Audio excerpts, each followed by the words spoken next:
So what is the biggest play for money? What's going to happen with our money?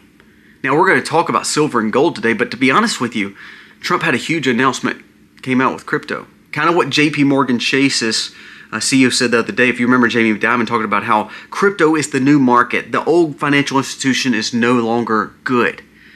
Well, I told you once before, I believe Trump is going to use crypto in a way to basically take away from the debt. Now, this whole move in Venezuela could be a big play to help us pay down debts too. But I want you to listen to what Trump said about crypto today. Again, someone who's not for crypto, someone who believes that, yeah, it could be easy, accessible, and convenient, kind of like AI. There's good things that could happen with it. Helps you move money quicker, yeah, all that. But it also puts a surveillance element on our lives. We're going to talk about what Donald Trump just said about crypto and how gets me a little wary about the future in money. Also, we're going to talk about how Tucker Carlson's gone a little bit more crazy, I think. And again, it's amazing how people truly don't like Trump and they're willing to like kowtow for the other side. Now, Tucker calls himself a Trump supporter, but I actually think he's a manipulator more than he is anything. He plays to what benefits him. He grifts to that. So now he tells you that Maduro is a good guy, socially conservative. Now, you can go back and see Maduro with LGBT alphabet flags. You can see him promoting all these heinous things. The man's eating, $500-600 steaks while his people are living on pennies a day. But because Tucker doesn't like what Donald did, he's now telling you how great of a person he is. I think you're seeing how influencers are literally going crazy, and you got to be careful who you support. Now, that kind of brings me to a point where Dan Bongino says he's declaring war on the grifters. Now, I love the fact that he's coming back, and I love the fact that he's going to, name names and go after the people that are trying to hurt the Trump administration. I just wish he would have done more in the administration. I'm anxious to see what he has to say, but we'll talk about that today. And then we're also going to talk about good news. We've been pushing against this pesticide, this Section 453 when it came to MAHA and making sure this didn't get a liability pass for Congress. Well, guess what? It got stopped. So I'm glad that people started speaking up. Now, Massey said, he was like, I was over that. No, Massey wasn't over that. It was the people. And I'm glad that we got that kicked out. So no liability waivers from the Republicans for 453 for all these pesticide companies. Now, here's the thing. If we would have not told you about it and we didn't talk about it, they'd have let it go in. Who is Senate Congress actually representing? We're going to talk about all this today and so much more. Let's dive in.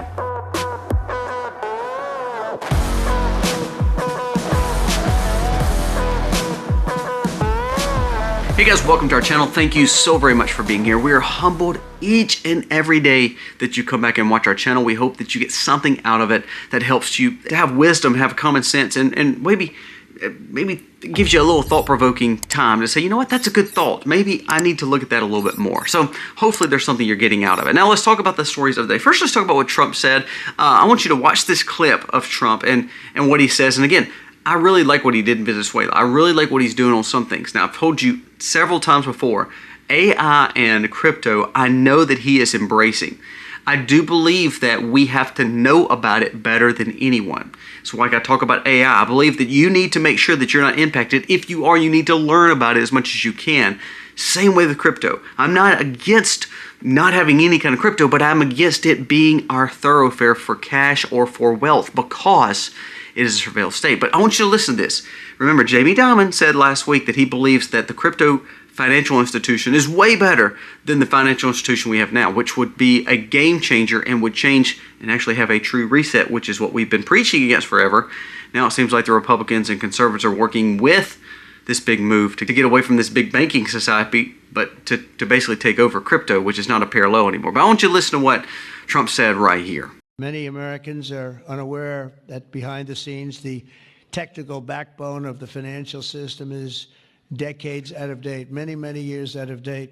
You know that. Paul and others are straightening it out, but payments and money transfers are costly and take days or even weeks to clear. Under this bill, the entire ancient system will be eligible for a 21st century upgrade using the state-of-the-art crypto technology. Who would have thought we would have been saying that? So it says that, Trump looks at the current state of our financial system and it's getting destroyed. I want you to listen to what Kobayashi letter just stated. It says the U.S. federal debt is at a record 38.5 trillion and could easily escalate to a 40 trillion within months. Within months. I mean, like August. It says that the last national debt we're surging about $6.3 billion a day. Now, I want to go back and state this. That doesn't mean our financial institution's bad. It means our government is too inflated. It spends too much of our money.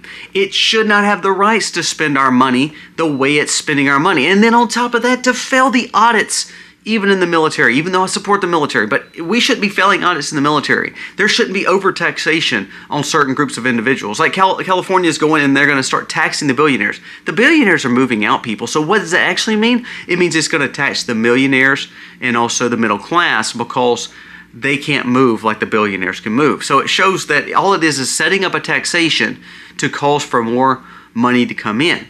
Now, I digress. The whole point of the conversation, though, is Trump is stating we have a broken financial system. I agree with that aspect. We have a broken financial system. I don't believe it's the financial system that we have. I believe it's the Congress, the Senate, and the waste in the bureaucracy. That is the financial breaking. But let's keep on going with what he basically stated. He stated that crypto is the new thing. Now, things to think about. When I heard Eric Trump say this, and I kind of understand it. He said, crypto was the only way forward for us because we needed to move money. Our banks were getting, they were basically taking our money and telling us we couldn't utilize it. So when we had to pay payroll, we had to pay expenses, we had to move, hundreds of thousands or millions of dollars in crypto to get people paid, salaries paid. And I was thinking, that makes sense. I understand you can't have gold and silver coins and trying to pay people in it. I understand that if banks are playing nefarious tasks and problems, especially on Republicans and conservatives, I understand how crypto can be used. But now, here's the thing. Crypto was set up to be the parallel. It was meant to be the alternative to the government. Well, if government turns around and takes that over, do we honestly believe, no matter who's in leadership, because I don't believe that it's Trump being a bad guy in this, I believe that the Senate, Congress, when they take anything over, it never plays out and actually benefits us. So therefore, when you see this new institution, it may pay off our debts. We may work out some kind of situation where we have this speculative currency far outvalue everything else because of speculation. So therefore we can pay off our debts. That sounds great, doesn't it? But what we're doing is we're trading one demon for the other because we're saying, okay, the debts and again, the money and yes, it gets us out of this, but it actually resets our currency to a point where we have no independence anymore. Just like we're going to seize the Bitcoin in Venezuela. We're most likely going to seize about $600 billion in Bitcoin. What that proves is crypto is not going to be any safer than anything else that we had our money into. And the more we allow government in it, the more it will be broken down. Look at Medicaid, look at Medicare, look at Social Security, look at the welfare programs. Anything the government touched actually didn't do better. It did worse and caused more havoc. So when Trump's saying, well, the financial institution is broke, we need this new system, the blockchain is going to be the future, I understand why he's saying that. However, I don't understand why we don't just try to clean up the system we have. Instead of trying to quote-unquote reset it, why don't we just fix it and actually start getting on a budget like we would tell any other human being? You can't just bankrupt yourself and say, okay, we'll start over. No, we need to find a way to get out of the problem. Venezuela is a great start. But I do not agree with this. I mean, that kind of brings up the point of why I'm saying you need to look at silver and gold. You need to look at foods. You need to look at things that are tangible, things that bring value. Now, before we go any further, that kind of goes along with today's sponsor. This is why I push you to look at things like gold and silver.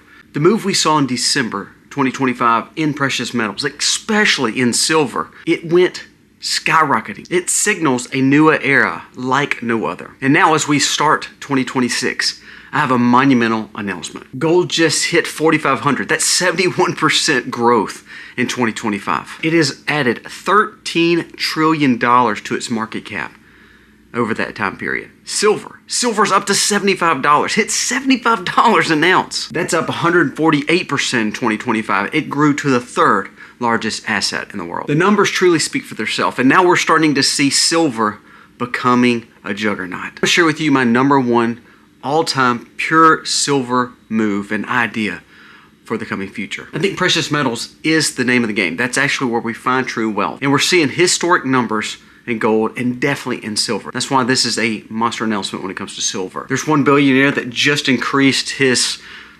holdings basically in this silver company. Another Argentina businessman just invested millions in 2025 in this silver holding. That's why today I'm profiling the company Argenta Silver. Why? Number one, it's pure silver. I love the fact of owning silver. Did you see that the Trump administration has made agreements with silver companies to get better holdings? Because they know this is the future play. We're seeing the biggest rise in silver since 25, and now it's going to keep on going in 26. Also, some of the biggest players in mining companies and in the business. One of the biggest billionaires when it comes to mining and silver and gold plays is P.Geo.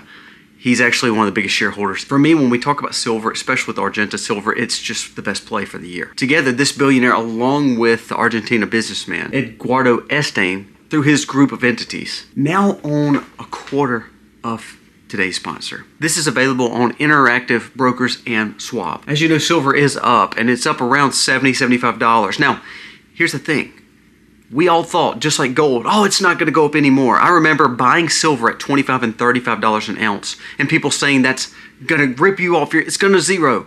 And now look at it, it's at 75. Did you know we're in a shortage of silver? So that means more mining's going to go into it, more looking for deposits, looking for avenues of silver, which means Argenta Silver is right on the cusp of something amazing. Argenta Silver's shares surged 188% alone in 25. But because, manipulation and things happen, it went back down 34%. So that is why this may be one of the biggest opportunities to look at Argenta Silver. Do your research, but this could be one of the biggest plays for you when it comes to silver. Again, when I talk about looking at companies or looking at investments, I always say, okay, who else is looking at it? Who else is placing money in it? Like we talked about, this billionaire, P.Geo, he's involved in so much when it comes to mining and for opportunities in gold and silver and precious metals. And this is one of his biggest plays. So again, I try to emulate some of that so that way I know, okay, if the biggest players are going there, it may be wise for me to look at it too. For 40 years, I've dreamed of building a pure silver company in Latin America. Exceptional pure silver assets are incredibly rare. And when the Elcovar opportunity presented itself, I knew instantly this is it. We have a clear vision to scale this into a much larger company. The evaluation of this company, here's the dry figures, which tells the story that previous owners of Elcovar spent an estimated $60 million on the project. Argenta purchased this for $3.5 million in 2024. Pure silver deposit alone is worth millions upon millions of dollars. And the thing is, only 1%, they said less than 1% actually, has been explored. So they know there's so much more silver. And remember, it is the third largest deposit in Argentina. Argenta has a significant cash position too to do the job that needs to be done here in Argentina. $18 million cash on hand for capital. Drilling as we speak, so the results are imminent. This flagship resource and project are situated in Argentina's top mining jurisdiction, Salta province. It is the best voted jurisdiction of Latin America by the Fraser Institute in 2023. Look at opportunities when it comes to gold and silver. This is another great opportunity. No matter how much they tell you speculative currency is the way to go, real true wealth and what is being looked at is mining operations, tangible gold and silver, and Argenta could be one of the biggest players in the game. I think you should look at it. Check out Argenta Silver today. Another article just on money. Let's just talk about this for a second. This just came out from Jerome Powell. It says he basically just gave every bank in America the go when it came to Bitcoin. He said, we're looking at a new version and a new normal when it comes to crypto markets. So you even see the Fed starting to get into this. Again, that doesn't mean it's good. When BlackRock and the Fed and all these big banks are starting to look at crypto, I don't think that's actually going to be beneficial to us. Do you?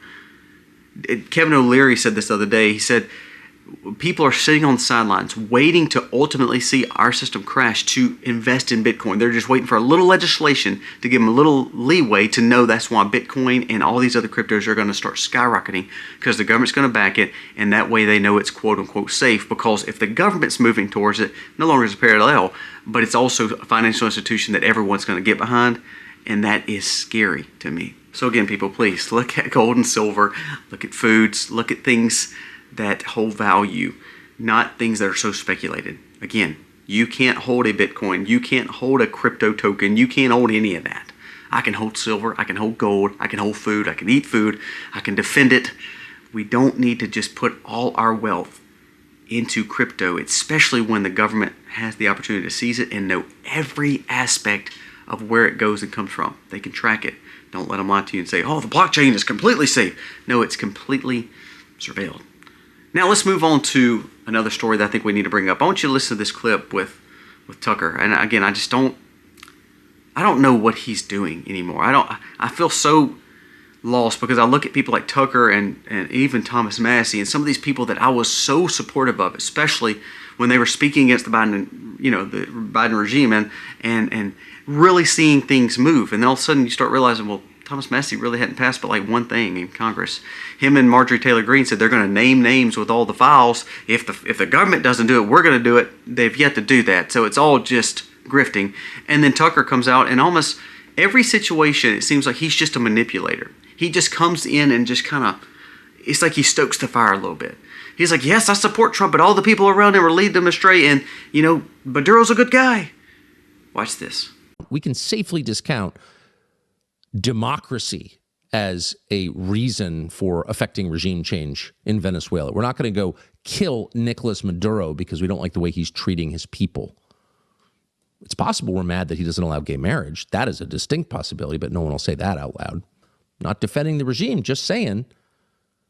One of the most conservative countries in North or South or Central America. Only El Salvador really comes close. Why are we trying to install this woman? It makes no sense. Well, because she'll bring gay marriage to Venezuela, and that's important.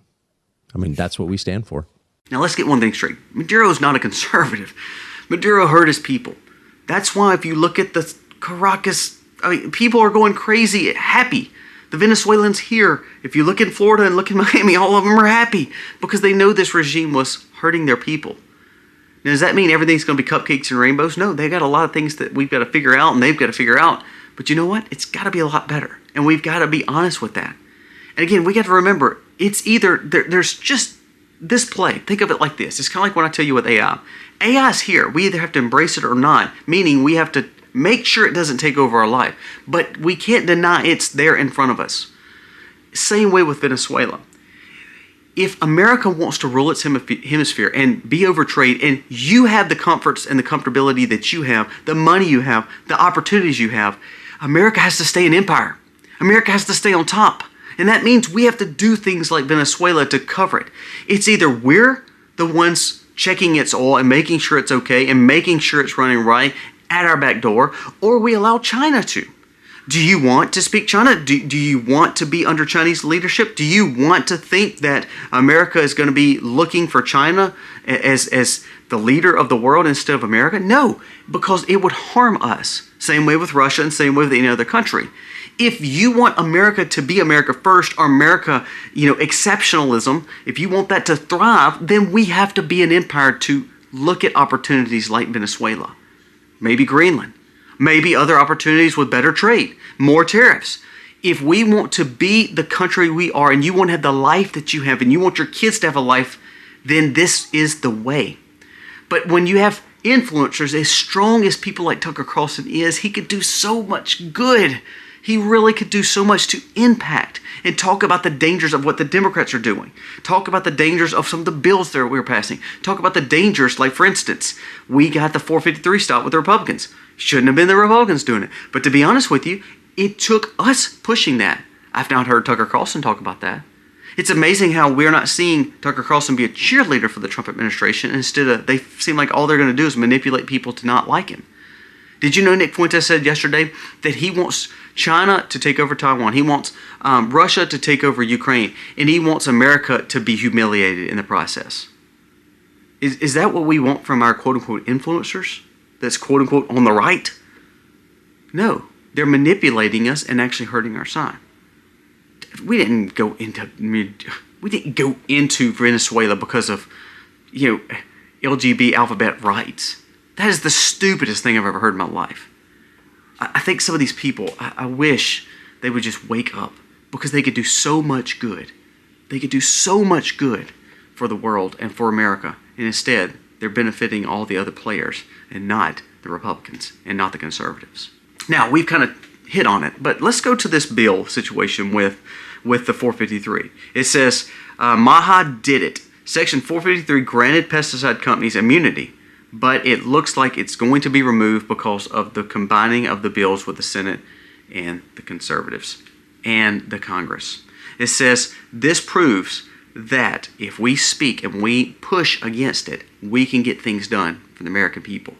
See, that's why we need to speak. That's why Tucker Carlson should be speaking on this kind of stuff to change the narrative.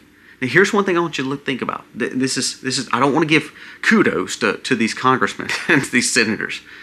They didn't do anything amazing. They just got caught trying to put something in there that's sleazy. Republicans too. You got to get rid of these people, and you got to find better leadership for your representation, for your state, for conservatives, true conservatives, in the Congress and in the Senate. Because if we didn't talk about this, if more people were not speaking of this pesticide bill, guess what? It would have passed, and you'd have never known it because they were trying to hide it in the bill. But because we spoke about it, people started waking up, calling their congressmen and Senate, and boom, there you go. Now, I want you to listen to what Chip Roy said, because I think he nailed it. And I'm not a Chip Roy fan. I think he's a grifter. I think he was a big DeSantis fan, hated Trump, still doesn't like Trump too much. But I want you to listen to what he said, because I do believe he's honest here. Representative Chip Roy comes out and says this. It says Congress is too corrupt to fix. At some point, we have to look at the body and say there is no way to get rid of all these members that are corrupt. He said you may have 100 members that are good, but ultimately, of the 400 or 500 more, he said it's a corrupted body. So when we talk about the bill, we're like, yes, Maha won. Yes, 453 is out. But you would be blown away at how much stuff they put in these bills. Again, you know the reason we're in spending issues and debt issues and problems is not the presidents. No matter if you say it's Obama or Biden, yes, they're terrible presidents. Bush taking us to war, terrible president. But the problem with the money is really a Congress and Senate problem. They're the ones appropriating the money. They're the ones that hold the purse. So they're the ones that put all this regulation in. So when we get all this stuff and all of a sudden we realize Bayer has all this immunity for Roundup, you know who put that in? Wasn't Trump. Wasn't even Biden. It was your senators and your congressmen. And they were trying to just pass another one, and all of a sudden we at least stopped it because we were willing to speak about it. That's what's so important. Now, here's where we're going to end today. I love to hear what Chip Roy says. We're not going to fix the Congress. That means we can't fix who's there. So that means we have to vote them out. That's what's key. Now, Dan Bongino come out and stated that he is coming back to serve and declare war on the people like the grifters and the woke right that's trying to disrupt the Trump administration. I think that's great. I hope he goes after Tucker Carlson, Megyn Kelly, Candace Owens, and Nick Fuentes. Will he?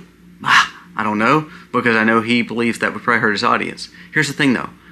What he realized, I think, and what it proves with him coming back and everybody saying, like, oh, he didn't do anything in the FBI, so what's he going to come back and actually say? I think he's not going to say too much because I don't believe he can. But here's the thing. I believe what he proved is someone who was honest, who tried to go to Washington and realized failure is going to happen and success won't happen because of the failure of the bureaucracy as a whole. That there's too much of a problem in D.C. Elon Musk has said that. You heard Chip Roy just say that. And now you're seeing Dan Bongino say that. Now, his best option is to say, yes, there's a problem in D.C. We need to fix it. But what we should do is have people speaking out against the dangers of the bureaucracy and the deep state, not trying to harm the Trump administration. So I do like the fact that he's saying, look, we're going to go after the people that's trying to hurt the Trump administration, like the Nick Fuenteses, which I hope he does. But here's the thing. I want to make sure that we don't lose sight of, we have problems in Washington. And even though Trump's a great leader, he can't fix it on his own. That's why we have to find better leadership in the Senate and Congress. Again, I was a huge Thomas Massie supporter, I'm a homesteader. I believe organic, regenerative agriculture like he believes in. But if you honestly look at his record, he's passed like one bill in 13 years. And he's caused a lot of disruption in the Trump administration. So sometimes I look at him, or I look at like the person that's my congressman, and he's gotten filthy rich off insider trading. Now, he's a great guy. He's not voted any liberal things. He's a conservative. But instead of actually working for me or working for my constituents or working for our constituents or working for our district, he's worked for himself and made himself filthy rich. So sometimes I realize that when people go to Washington, they may have good intentions, but they're not good intentions anymore because they just get into a nasty slumber of just a fraudulent muck of the swamp of DC. So I think I think that's why Dan Bongino is saying, you can't fix it. You can't, Chip Roy, I can't fix it. Elon Musk, you can't fix it. So what do? You don't build a new system. You start at the ground and you start rebuilding the one you've got. Meaning, you get rid of the people that's led you astray and let's start fixing the problem. If Walmart started tanking and the CEO's like, well, it's not my fault. It's this person, and then all of a sudden it just kept on tanking. The board is going to fire the CEO because he's not leading correctly. Same way with Cracker Barrel, with all the situation they've had. Any business would do the same thing. If our leadership is not leading us correctly, then why don't we find new leadership? I.e., vote better senators and congressmen. No matter what, look for truths in these people. Dan Bongino, Elon Musk, and Chip Roy all have valid points. You can't fix Washington. But what we can do is do better one step at a time. And that means maybe getting some of these bad people out and talk about the side that actually is against us versus doing what Tucker Carlson's doing and hurting the right. Guys, let me know your thoughts on today's video. Again, check out Silver and Gold. Check out Argenta Silver. Read about it. Don't miss out on opportunities to look at precious metals. That is a game changer. Guys, thank you for watching. God bless. Be free with me.